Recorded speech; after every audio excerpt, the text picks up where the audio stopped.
सांगमाने welcome to scholars met. आज गोटे सुंदर प्रश्न आपण सामने अच्छी जे एटी गोटे समबाहु त्रिभुज एक वृत्त मध्य अंतर्लिखित अच्छी एवं ये चित्रित अंशर क्षेत्रफल पचारि जदि वृत्तर व्यासार्ध 8 सेंटीमीटर एवं √3 पायर मूल्य देइछि तेबे ये चित्रित अंश जोटा गोटे वृत्तखंड तार क्षेत्रफल पचारि। सुंदर प्रश्नटीए जोटा कि 10th पिला को बहुत हैरान करे, गोटे क्रिएटिव क्वेश्चन ये। ठीक अच्छे, ये प्रश्न को आम किपरि समाधान करवा देख।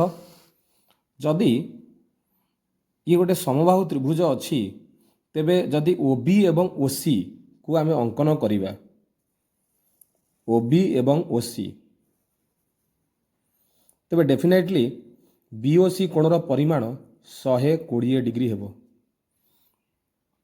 ठीक अच्छे, BOC कोणर परिमाण 120 डिग्री कहीं ना BXC चापर ये होची डिग्री परिमाप, कारण BAC कोणर परिमाण 60 डिग्री अच्छे जेहेतु यह एक समबाहु त्रिभुज। ठीक अच्छे, तेबे ये वृत्तखंडर क्षेत्रफल बाहर करने को हेले आमको OBXC वृत्तकलार क्षेत्रफल रु त्रिभुजर क्षेत्रफल BOC त्रिभुजर क्षेत्रफल को माइनस करिया पड़िबो। तेबे BOC त्रिभुजर क्षेत्रफल बाहर करने को हेले आमको एठी BC र दैर्घ्य ता देई नाही एवं उच्चतार दैर्घ्य मध्य देई नाही। तेबे केते हबो BC र दैर्घ्य, केते हबो ए उच्चता। ठीक अछि, तेबे एठी जेहेतु एटा 120 डिग्री अछि निश्चित रूपे BC टा हे जिवो 8√3 सेंटीमीटर, कहीं ना OC होची 8 सेंटीमीटर, OB मध्य 8 सेंटीमीटर जेहेतु देइची वृत्तर व्यासार्ध 8 सेंटीमीटर। ठीक अच्छे, बर्तमान एठी कथा होची उच्चता भाग करिवा। सपोज OD होची उच्चता, ये उच्चतार दैर्घ्य केते हबो ना OD उच्चता बाहर करने को हेले OD equal to OD by OC। ठीक अच्छे, कारण cos 60 होची B बाई H, एटी जो OD अच्छी सेटा 60 डिग्री को लगी अच्छी से जेहेतु 60 डिग्री को लगी तेणु से भूमि। ठीक अच्छे, तेणु OD बाई OC दैट इम्प्लाइजेस मत एठी cos 60 मूल्य लिखार अच्छी। cos 60 मूल्य हूँ 1/2, 1/2 equal to OD by OC मूल्य अच्छी 8 centimetre. That implies OD equal to 4 centimetre. ठीक अच्छे, OD इक्वल टू 4 सेंटीमीटर हो गला।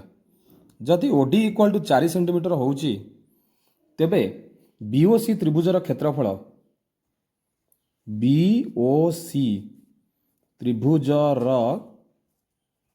क्षेत्रफल equal to half into 8√3 into 4।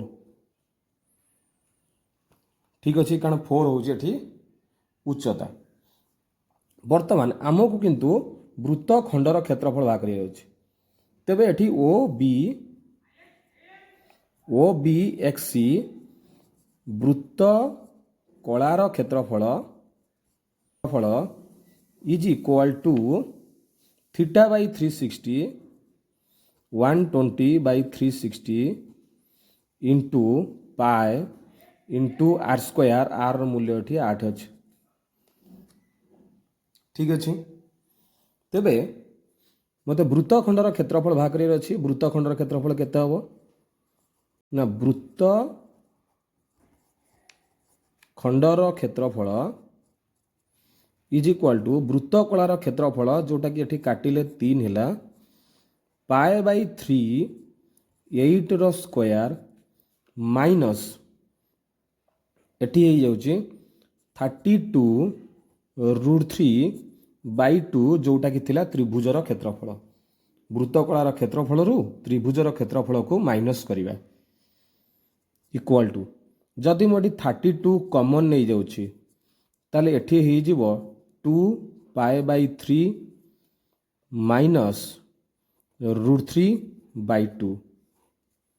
ठीक अच्छे, पाएर मूल्य आमे पकई दबा केते ना 3.141 √3 मूल्य 1.732 अप्लाई करवा तेबे आपको सॉल्व कले आम रिजल्ट पाइबा 39.296 वर्ग सेंटीमीटर। ठीक अच्छे तेबे यही प्रणाली रे आम ये वृत्तखंडर क्षेत्रफल को बाहर कले। थैंक यू पिला माने। नेक्स्ट वीडियो पाई चैनल को सब्सक्राइब करो, लाइक करो एवं शेयर करो। Thank you.